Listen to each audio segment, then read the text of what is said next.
At least 1,700 people have died in Myanmar, according to state media, after a devastating 7.7 magnitude earthquake on Friday. Rescue efforts continue in the country and neighbouring Thailand, with international teams on the scene. Let's get out to Lin Lin for more. Lin Lin, it is incredible, these scenes we've been watching, first out of Thailand as well, where you're standing, but also across in Myanmar. We're hearing that there's still military strikes being taken by the junta as well. Just explain the latest developments.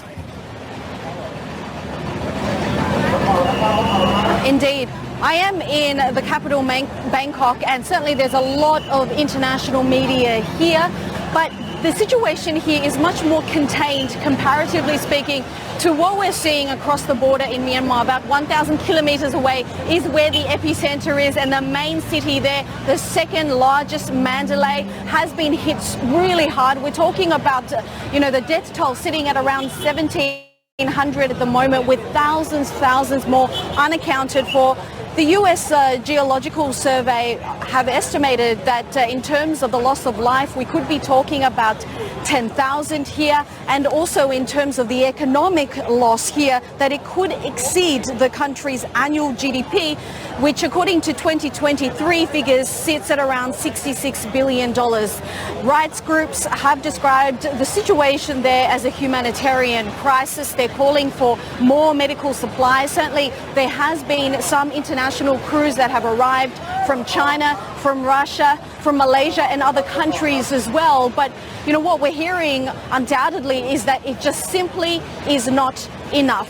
Now, in terms of the situation here, the focus is very much on the 33-story building that collapsed on that 7.7 magnitude earthquake that hit on Friday here.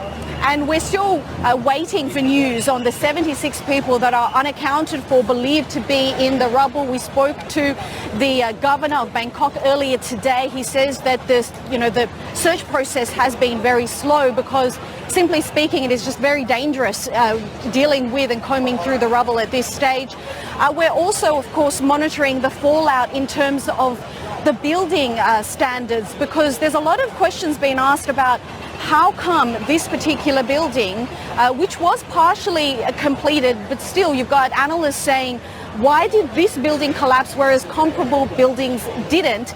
And certainly today, there's been multiple reports of buildings that have been evacuated. We had the Prime Minister here about 40 minutes ago, and she's put out a statement on X basically saying that in terms of some of these aftershocks from the earthquake, that has not impacted Thailand, according to the analysis from authorities, but also saying that the evacuations were related, according to her, in terms of cracks that were already there, already seen in some of these buildings, but certainly imploring building owners to do their checks going forward.